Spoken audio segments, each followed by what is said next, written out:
Elle a chanté en 8 langues et conquis les cœurs sur plusieurs continents. À 17 ans, elle se tenait sous les lumières éclatantes de l'Eurovision et remportait la victoire pour le Luxembourg avec une voix empreinte de nostalgie et de puissance. Ses disques se vendaient par millions. Son visage apparaissait sur les écrans de télévision à travers l'Europe et son nom devenait synonyme de passion et d'élégance.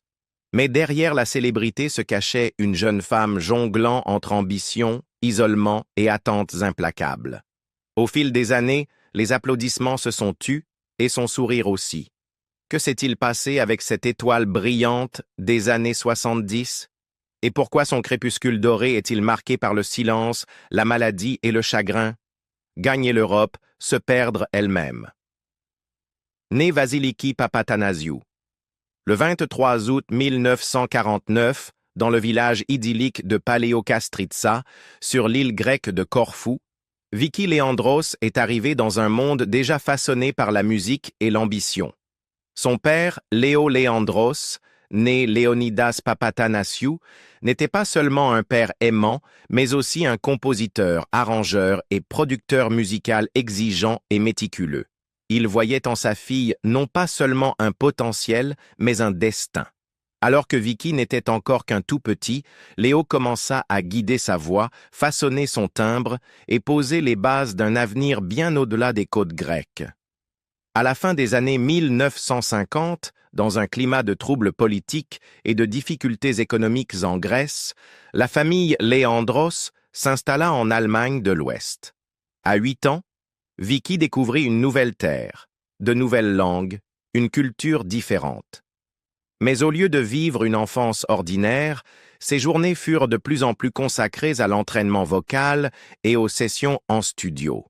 Léo adopta le nom de scène Leandros et dès le début des années 1960, sa fille fit de même, devenant Vicky Leandros, un nom qui allait bientôt résonner dans toute l'Europe. À seulement 15 ans, elle sortit son premier single, Messer, Gabel, Cher, Licht, une chanson en allemand qui laissait déjà entrevoir sa profondeur émotionnelle et sa polyvalence linguistique. Le titre, référence à une vieille comptine allemande sur la sécurité, était symbolique à plus d'un titre. Son enfance fut rapidement remplacée par les responsabilités d'une carrière professionnelle. En 1967, elle prit de l'élan en publiant Songs und Leidenschaft, un album qui l'imposa comme bien plus qu'une simple curiosité. Elle n'était pas seulement la fille d'un producteur, elle était une star à part entière. Ses compétences multilingues, chantant couramment en allemand, grec, français, anglais, italien, néerlandais et japonais, firent d'elle un phénomène dans une Europe encore marquée par les divisions de l'après-guerre. Elle ne connaissait pas de frontières. En France, elle séduisait les publics avec ses interprétations bouleversantes. Au Japon, elle devint une icône des classements. En Allemagne, elle était une figure incontournable de la télévision. Chaque performance était impeccable, chaque note rigoureusement répétée, grâce en grande partie à Léo, toujours présent comme père, directeur artistique, mentor et manager. Puis vint 1972, l'année qui changea tout. Représentant le Luxembourg au concours Eurovision de la chanson, elle interpréta « Après toi », une ballade en français composée par son père. La chanson, qui raconte l'histoire d'une femme dévastée par une rupture amoureuse, était livrée avec une sincérité et une vulnérabilité saisissantes. Elle toucha un public à l'échelle du continent. Vicky remporta le concours avec 128 points, devançant l'Espagne, l'Allemagne et le Royaume-Uni. Après toi devint l'un des titres gagnants les plus rentables de l'histoire de l'Eurovision, se vendant à plus de 5 millions d'exemplaires dans le monde. Elle fut traduite en plus de 15 langues, dont l'anglais, l'allemand et le japonais. Mais les projecteurs apportèrent aussi leur lot d'ombre. Cette victoire la propulsa dans une tornade de célébrités, interviews quotidiennes, tournées mondiales, conférences de presse, émissions spéciales à la télévision. Son visage était partout. Mais en privé, Vicky commença à ressentir le poids de cette ascension. Dans une rare interview donnée des années plus tard, elle avoua que cette montée fulgurante avait laissé peu de place à l'adolescence, à l'amour ou même au repos. Il y avait toujours quelqu'un qui attendait, toujours quelque chose à faire. Je devais sourire, chanter, me produire, peu importe ce que je ressentais à l'intérieur, confia-t-elle. La rigueur de son père frôlait l'obsession. S'il avait indéniablement construit l'une des carrières les plus disciplinées et réussies de la pop européenne, son contrôle avait également érigé une barrière émotionnelle entre Vicky et son propre moi. Pas de révolte adolescente, pas de soirées entre amis. Elle répétait quand les autres faisaient la fête, enregistrait quand les autres sortaient. « Je n'avais pas le droit à l'échec », a-t-elle un jour avoué. Il y avait toujours cette pression invisible d'être parfaite, d'être digne du succès qu'on construisait autour de moi. Fonder une famille en se brisant soi-même.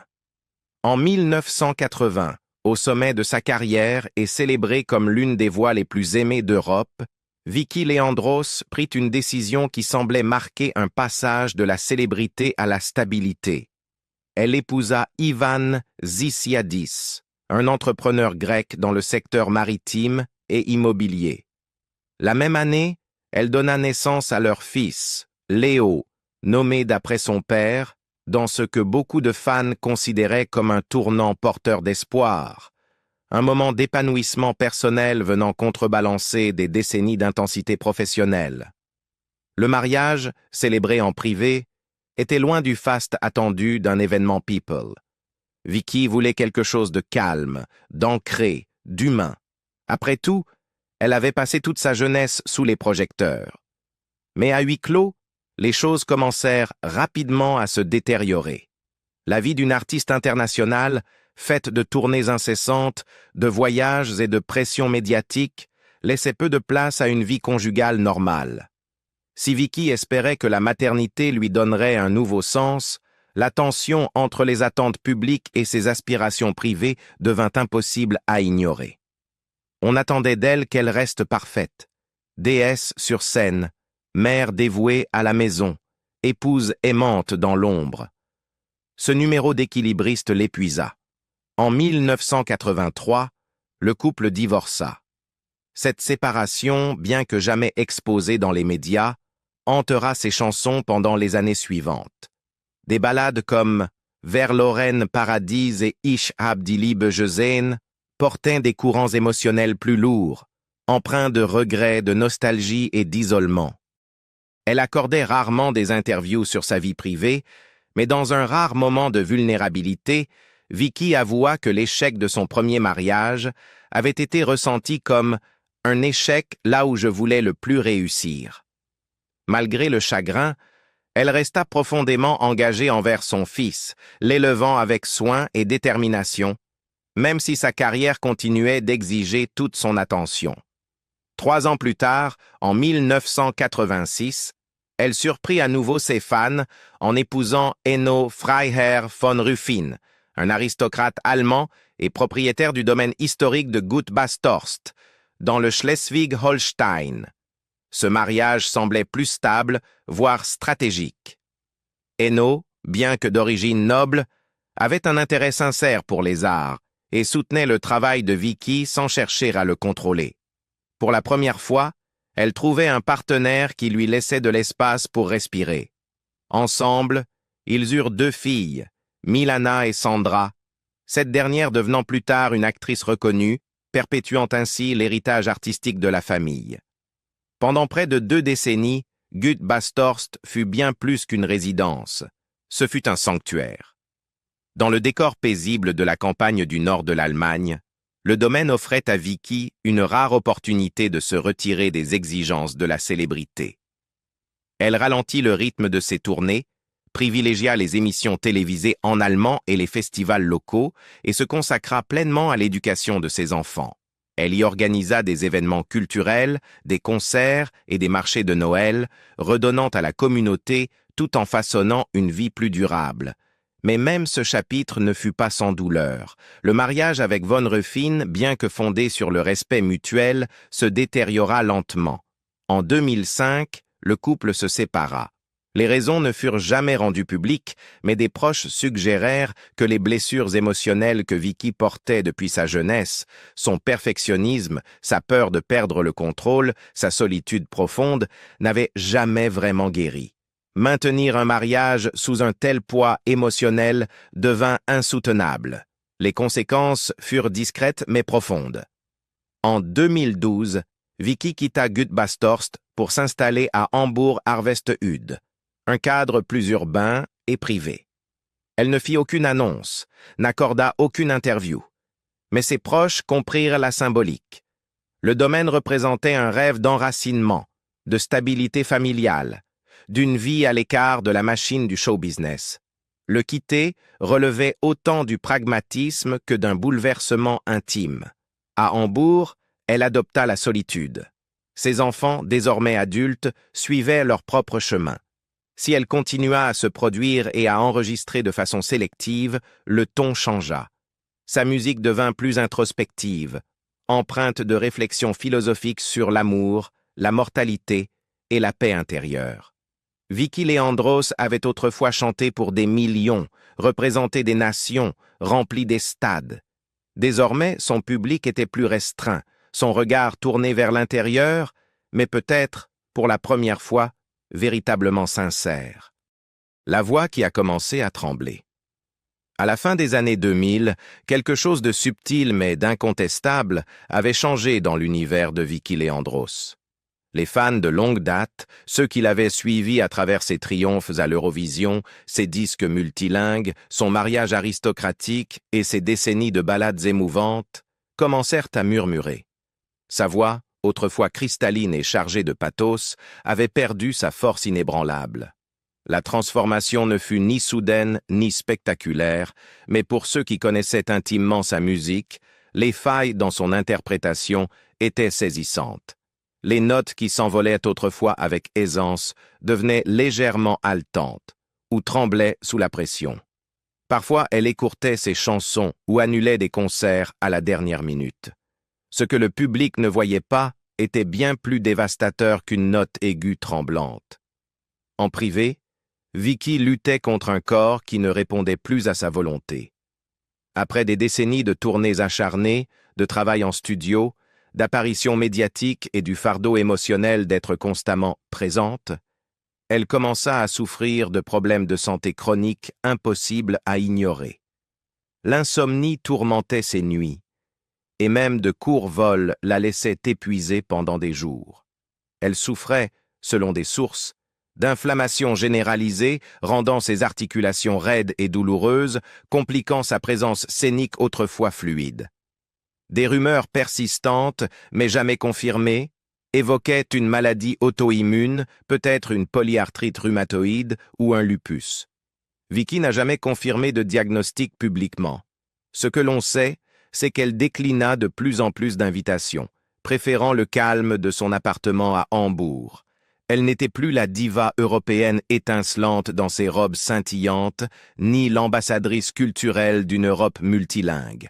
Elle était une femme tentant de gérer les exigences d'un monde qui ne lui avait jamais permis de se reposer.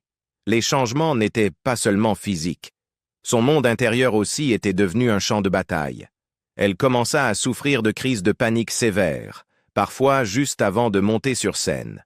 Il lui arrivait, debout derrière le rideau, de se sentir paralysée, incapable de respirer, prise de vertige.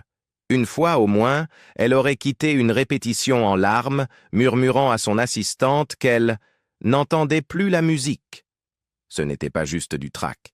C'étaient des symptômes d'épuisement, d'anxiété et peut-être de traumatisme accumulés au fil d'une vie sous les projecteurs. Pour Vicky, dont la carrière avait toujours exigé la perfection, vocale, visuelle, émotionnelle, ces moments n'étaient pas de simples contretemps. C'étaient des humiliations.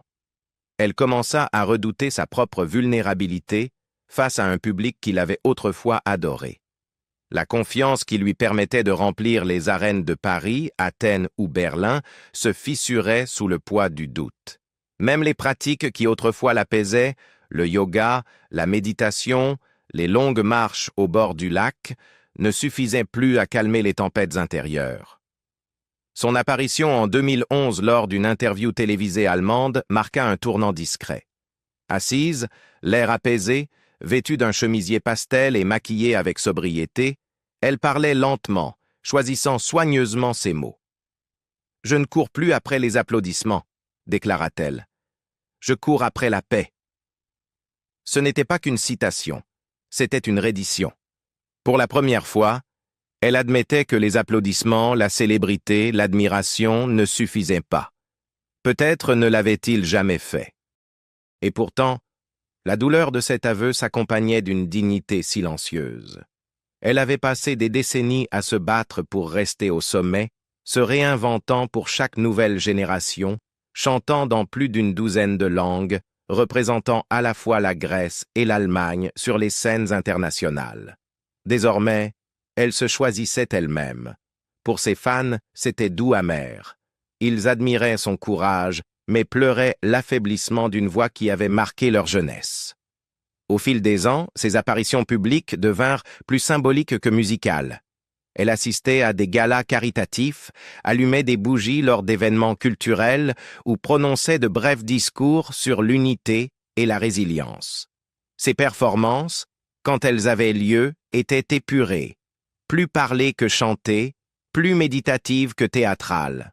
Et pourtant, pour ceux qui écoutaient attentivement, elles étaient peut-être les plus sincères de sa carrière. Pour une fois, Vicky Leandros ne chantait plus pour plaire au monde. Elle chantait pour se souvenir de qui elle était. Politique, perte et retraite silencieuse. Dans un chapitre surprenant de sa vie, Vicky Leandros a un jour quitté le micro pour s'aventurer dans le domaine imprévisible de la politique. Une démarche que beaucoup de ses fans hors d'Europe ont oubliée ou n'ont jamais connue. Nous étions en 2006. En Allemagne, l'Union chrétienne démocrate, CDU, dirigée à Berlin par Friedbert Pflüger, lui proposa une offre inattendue. Rejoindre son cabinet fantôme en tant que future sénatrice à la culture dans le cadre des élections régionales. L'annonce fit débat dans les cercles politiques. Certains remettaient en question le sérieux de confier un poste culturel à une chanteuse populaire, tandis que d'autres saluaient l'idée de donner la parole à une véritable artiste dans les sphères décisionnelles.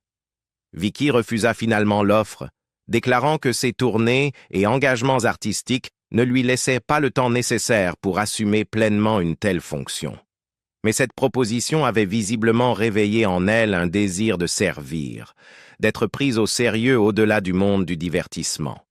Cette même année, elle porta ses ambitions en Grèce, là où son cœur était toujours resté, malgré sa vie cosmopolite en Allemagne. Lors des élections municipales d'octobre 2006 au Pirée, la ville portuaire animée près d'Athènes, Vicky fut élue conseillère municipale sous les couleurs du parti de centre-gauche PASOK. Sa victoire surprit le monde politique grec. Elle n'était pas une figure symbolique. Pendant près de 2 ans, elle occupa les fonctions d'adjointe au maire, chargée de la culture et des relations internationales. Elle promut les initiatives artistiques locales, le tourisme culturel et œuvra pour renforcer les liens entre la Grèce et sa diaspora. Mais la vie politique se révéla aussi épuisante, sinon plus, que les années passées sur les routes. Vicky se retrouva rapidement prise entre son idéalisme et l'inertie bureaucratique qui semblait dominer la politique locale. Elle fut critiquée pour sa célébrité, reçue avec scepticisme par les politiciens chevronnés, et se heurta à la lenteur des réformes. En mai 2008, elle démissionna discrètement de toutes ses fonctions. Son communiqué évoqua la fatigue personnelle et le souhait de se recentrer sur sa vie de famille. En coulisses, ses proches parlaient de profondes désillusions. Cependant, rien ne pouvait la préparer au séisme personnel qui la frappa en 2014. Cette année-là, son père, Léo Leandros, décéda. Il avait été bien plus qu'un parent. Producteur, manager, mentor et, en grande partie, architecte de toute son identité artistique. Depuis ses premiers enregistrements enfantins, jusqu'à sa victoire à l'Eurovision en 1972, Léo avait façonné chaque aspect de sa carrière. Son influence était si forte que, même des décennies plus tard, Vicky parlait encore de lui comme de la boussole que je n'ai jamais remise en question. La disparition de Léo la bouleversa. Dans les interviews suivantes, son ton changea. Elle parlait moins de projets à venir et plus de souvenirs. Elle décrivait leur relation comme une vie partagée derrière le rideau. Sans lui, la scène semblait plus froide, les applaudissements plus vides.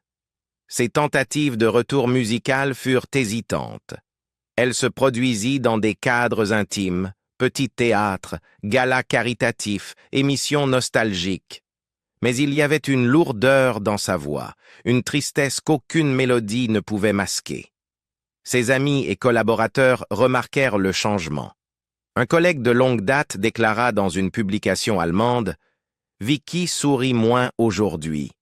Elle écoute plus, parle lentement. C'est comme si le monde allait trop vite pour elle et qu'elle essayait encore de reprendre son souffle. » Peut-être plus douloureusement encore. Elle sentit que le monde qu'elle avait un jour conquis n'avait plus de place pour elle. La scène pop européenne avait changé. Les émissions de télé-réalité et les plateformes numériques avaient remplacé les circuits de festivals et les disques vinyles. Les jeunes ne connaissaient plus Après toi, et les agences de talent s'intéressaient davantage aux abonnés sur les réseaux sociaux qu'aux héritages vocaux. Même l'Eurovision, autrefois son moment de gloire, s'était transformé en un spectacle plus bruyant, plus flamboyant, bien loin de la ballade émotive qui avait conquis l'Europe en 1972. Elle n'était pas amère. Elle était simplement silencieuse. En 2015, Vicky se retira davantage de la vie publique, refusant la plupart des interviews et déclinant les invitations aux émissions spéciales de l'Eurovision. Elle apparaissait parfois lors d'événements culturels à Hambourg, lisant des poèmes ou soutenant des œuvres de charité, mais parlait rarement d'elle-même. Il semblait que Vicky Leandros, l'icône, s'était effacée avec grâce pour laisser place à Vasiliki Papatanasiou, la femme derrière la voix, une femme qui avait tout donné à la lumière, et ne désirait plus qu'un peu de paix dans son ombre. Un héritage enveloppé de silence. Malgré tout cela, Vicky Leandros n'est jamais devenue amère. Elle a choisi la solitude, pas le ressentiment. Elle a préféré la simplicité au spectacle. Mais qu'on ne s'y trompe pas, son absence de la scène publique ne vient pas d'un manque de pertinence. C'est une décision consciente, prise pour préserver ce qui lui restait d'énergie et de dignité. À la fin de la soixantaine, elle s'est tournée vers des causes qui lui tenaient à cœur. Elle soutenait des œuvres pour l'enfance, des initiatives environnementales et des projets artistiques locaux. Elle accordait rarement des interviews et veillait à n'apparaître dans les médias que lorsqu'elle avait quelque chose de sincère à dire. Elle s'est mise à écrire des mémoires, des réflexions, des poèmes qu'elle gardait en grande partie pour elle. Sa musique, notamment ses ballades des années 1980 et 1990, a pris un nouveau sens pour ses fans qui les redécouvraient à la lumière de sa douleur vécue. Dans le calme de Hambourg, elle vit modestement. Pas de fêtes extravagantes, pas de scandales dans les tabloïds, pas de grandes tournées d'adieu. Juste une femme, autrefois une star, aujourd'hui une âme en quête de repos. Lorsqu'on lui demande si elle sortira un nouvel album, elle répond simplement « Peut-être, mais ce serait pour moi, pas pour les autres ». Dans un monde qui mesure la valeur à l'aune du bruit et des chiffres, Vicky Leandros demeure une anomalie. Sa vie, faite de crescendo et de chutes, d'ovations et de salles vides, s'exprime aujourd'hui sur un ton plus doux, celui de la mémoire, de la résilience et de la grâce silencieuse. Avez-vous déjà écouté une chanson de Vicky Leandros? Laquelle est votre préférée? Si cette histoire vous a touché, n'oubliez pas d'aimer, de partager et de laisser un commentaire. Nous serions ravis de lire vos impressions.